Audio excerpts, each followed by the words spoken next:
Hey guys, welcome to the channel. It's Carolyn, and today's video is all about deck interview spreads. And so I'm going to be explaining what they are, why you should use them, and how to use them. So starting off, what is a deck interview spread? So if you've been on Pinterest or other sites looking up tarot spreads, you probably came across one of these spreads, and it's called a deck interview spread. Basically, it's when you get a new deck or when you're trying to bond and connect with a deck, you will get this spread and you will use it to tap into this deck's energy and see how you can best work together. Basically, what a lot of these spreads do is it shows you the energy that your deck has, because each deck has a different energy, especially with the artwork.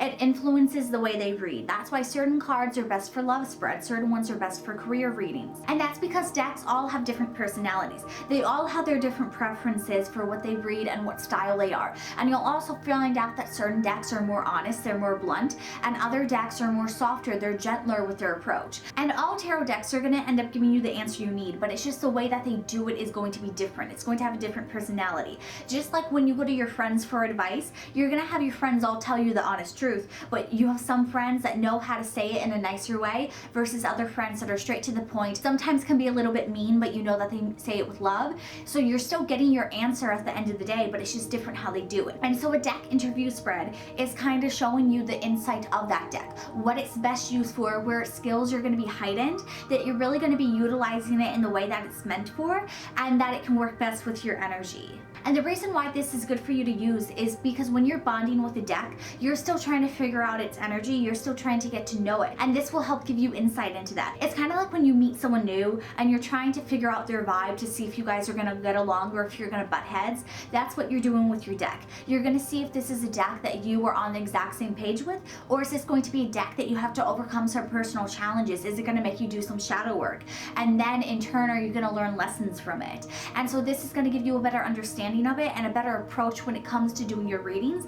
And it's also going to help you when you're doing your readings. You're going to know how it reads, so you're going to be prepared for that going into it. Because let's say you're doing a reading and it's already a touchy, sensitive subject. You're going to try and pick the deck that's gentler for it. This way you're not on defense mode when you get the reading. Because if you pick a deck that's super aggressive and blunt with what they say, then you might end up getting defensive and ignoring what the reading is actually telling you to do. So that's why it's very important to get to know the energy of your deck. And so since I have this new deck, I thought it would be really great, since I have to do a deck interview spread anyway, to film it and show you guys how to interpret the meaning of the cards. And this way you guys can use it as an example when you're doing your own deck interview spreads. This way, if you get lost in any of the questions or how to interpret them, you can look back on this video and have a better understanding of it. And so this deck interview spread is one that I made. It's basically all the questions that I like to ask my new decks. So the first question on this spread that I made is having the deck describe its energy. And so basically this would be like if you met someone and you were asking for their zodiac sign. It's not going to be everything about them, but it's going to give you a better understanding of who they are. Or if you met someone, it would be like saying, oh, okay, this person's very positive because their energy about them, everything they do, they make more positive.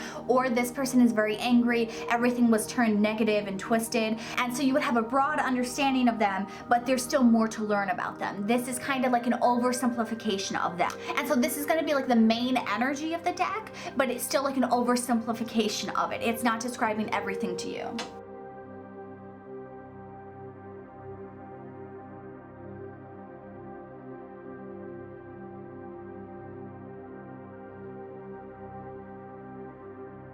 So this is very interesting. For the deck's energy, we got the Death card reversed. And so if we look at the image here, I'm going to look at upright first. So it's this bunny looking up at the butterflies. And for me in this deck, the butterflies represent change, transformation. It's almost like the divine. And so to have it reversed, this is almost telling me that it's going to be a very honest deck. It's going to be very in touch with the divine and with feminine energy, because Death card represents Scorpio, and Scorpio is a water sign. So to me, it's related more to feminine energy. But it's telling me that this is going to be a deck that is going to be very in sync with the divine, very in touch with spirit and with my higher self and with the higher selves of people that I'm reading. But it's going to be giving answers that we might not be seeing. It's going to be giving answers that spirit knows that we need to hear, but not necessarily something that we want to hear. And so I'm getting the sense that the energy of this deck is showing shadows, showing darkness, showing things that we might not necessarily want want to deal with, but that spirit knows we're ready for. And so I feel like this is almost going to be a deck where it's like that friend that pushes you outside of your comfort zone because it knows what's best for you. And so I feel like this deck is going to be like very gentle, but also pushing us at the same way. It's going to have that balance where it's not going to beat you over the head with something, but it's also going to say, you know you want to do this. Why are you denying it? Why are you ignoring it? And so it's definitely going to make us question a lot of things and question why we're resisting that change. It's making us question a lot of things in our lives, because for this card to represent resisting change and not being forthcoming with wanting to listen, where this deck is going to have the energy of almost reverse psychology, where it's going to tell us something in hopes that we then make our own conclusion and get the result we need. And so it's definitely going to be a little bit cheeky in that way, where it's going to give us answers leading to something else. It's like the friend that asks you questions knowing what the answer is going to be to get you to lead yourself to where you're meant to be.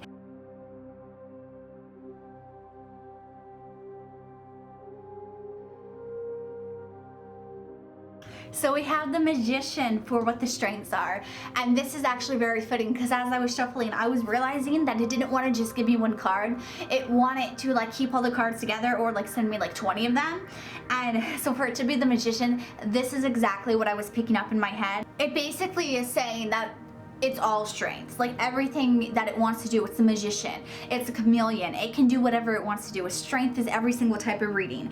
But I definitely feel like with this Magician card, this deck is definitely going to be more suited for trying to figure out manifestations, blocks, how to heal. It's going to be something that's more internal, like I said, with that Death card, for its overall energy to be like getting you to connect the dots.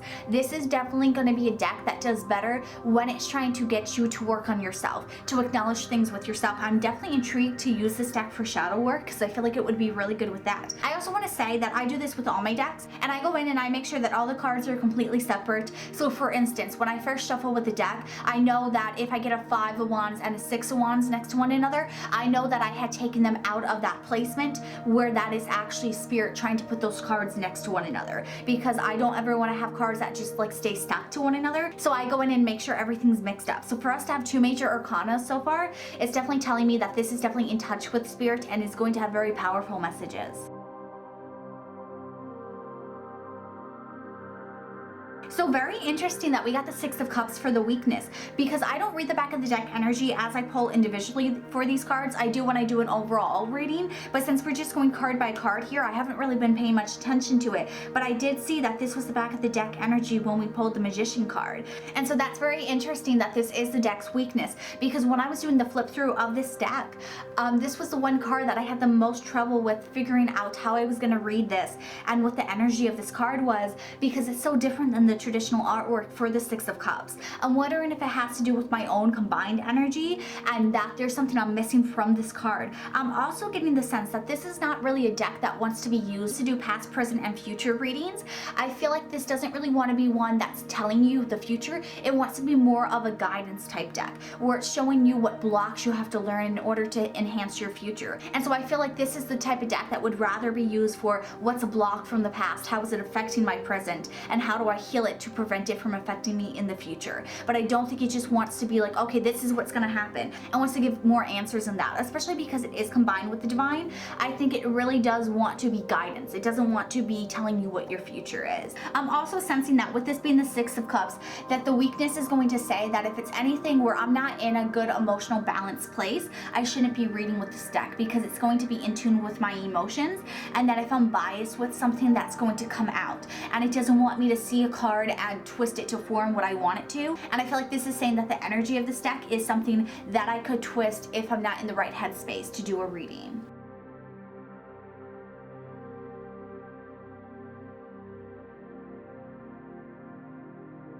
So for how we can best work together, I got the Hermit card. And this is really interesting because it is telling me that this deck is very in sync with the divine and with our higher selves, and it's going to be conveying that message for us.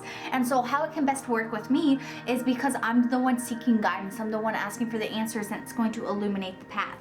Because here you have the hedgehog and then you have the fireflies that are illuminating the path for him. And so this is really telling me that it's like the fireflies are representing, just like those butterflies, the divine, the light, the path that you're supposed to walk in the darkness when you're lost and confused. And so I really feel like this deck is going to be best to work with when we are seeking guidance and answers. And again, I keep going back to seeking guidance, where it's showing you one thing leading you to another, because the fireflies are lighting up the path. You're still the one walking down it at the end of the day. And so I really feel like this is a deck that I'm going to work best with by listening to it, by seeking its guidance and actually responding to it, not just getting answers and then moving on and forgetting about them. This is really going to be a very insightful deck, and it's definitely going to be a direct line of communication with spirit. And so this is really interesting because you have the grass here and then you have the tree up here, and you have flowers down here and you have flowers up here. But I also feel like some of the flowers here have fallen from the tree. And so since we have this card reversed, I'm being shown these flowers falling off the tree but then going back up and attaching to the tree. And I feel like a lot of this has to do with the fact that it's like when you're growing, you have roots that are going down as you grow taller. And so the image I keep seeing in my head, it's like growing, but growing down before you grow up. And I'm not sure if I'm explaining that too well, but basically I feel like the message that I'm supposed to learn from this deck, what it's supposed to teach me, is that you have to explore the darkness before you can go to the light. You have to go down sometimes before you go up. And I'm being reminded of a lotus flower, of how like a lotus flower grows in the mud and the murky water, and then it emerges and then it's beautiful. And so I feel like this is another way to represent that, where this deck is supposed to teach me, and in turn teach everyone I read for, that it's like there's solutions for everything. You're not stuck anywhere. And sometimes you might have to backtrack and retrace your steps, and then you're gonna find a solution. And there's no shame in that. And it's being comfortable with the uncomfortable, like with that death card reverse. It's about pushing us out of our comfort zones and doing stuff that we're meant to do in order to grow. In order to become this tree, we have to plant our roots. We have to go into the ground. We have to get a solid foundation, and then we can grow tall. And I feel like with the fox here, it's like he's looking off into the distance. That's where everyone who's getting guidance is at. We're looking off into the distance waiting for something, when really we're supposed to be that tree. We're supposed to grow ourselves, fuel ourselves, and grow as big as we want to, and not be stifled, not be lost in confusion, but actually find our own answers, make our own answers, and not wait for things to just appear. And I feel like this deck is going to teach me and teach everyone that like we have the answers within us. The guidance that we're being shown is just being revealed to us, but we have it inside us. With that magician card, that's the strength. The magician has all the resources he needs. And so this deck is showing us that we have all the tools we need. We just have to utilize them properly. So then for the most favorite type of reading that this deck likes to do, we have the Five of Pentacles. And so if you look at this card, this bunny has lost everything. It's lost its shelter, it's lost its home, it's lost everything it had. All it has are these couple little pentacles with it. But it's like all this fire is burning everything up, and then it's raining. It's like it can't catch a break. Everything that could have gone wrong is going wrong. And so this deck is saying that its favorite type of reading is one where it can bring hope, where it can get you to turn your head away from all this darkness and despair and look at those Five Pentacles. Look and see what you have that you can grow with. And like I was saying with the previous card about how this deck is going to teach us all that we have all the tools we need, that's what this deck loves to do. It loves to show people what they have. It loves to guide people and give them solutions and show them what path to go on, and not say this is your defined future. It likes to be fluid. It likes to give us the option to create whatever we want. But it's definitely going to be an insightful deck where it's showing us what we have to do, what we're not looking at, how we need to ask bigger questions and actually do a lot of internal healing work on ourselves. And in turn, we're going to turn around this situation, because this deck is showing that its favorite thing to do is to show us how to get out of things that we don't like and not have us settle for them. And so I really feel like this deck is going to be really useful when doing readings, because it's going to show the honest truth, but it's also going to show us multiple different ways to get out of that, so we're not stuck there. This deck is going to give us hope, but it's not just giving hope because it's an optimist. It's supposed to give it in a way where we see what we can actually do, what's realistic and what we're able to accomplish, and what we have tools to accomplish. It's not trying to have you work harder. It's not trying to have you do something that's going to hurt you. It's trying to have you do what you know to do and just finally admit it to yourself. So I really like that I got this deck, and with the interview deck spread, see how it helped me pinpoint what this deck is best used for, how it's not going to want to be used to get direct answers on how things are going to be and how they're going to be fixated, but it's going to be really good at getting guidance and answers, and that's going to help me determine what type of readings to use use this for, because I'm not going to use it when I need a yes or no of what's going to happen, but I'm going to use it when we have a situation that we have multiple different things we could do and we need guidance on what the best one is. So I'm really excited that I have this deck, and I'm really excited that I did this deck interview spread because it gave me a deeper understanding of this deck. So I hope this video helps you understand what deck interview spreads are used for, and I hope that you guys found this video useful. If you did, please give it a big thumbs up, and I would love to have you guys part of this family, so hit subscribe if you haven't already. Also turn on that bell notification so you see when I post my next video, and I can't wait to see you all in my next video. Have a good one. Bye.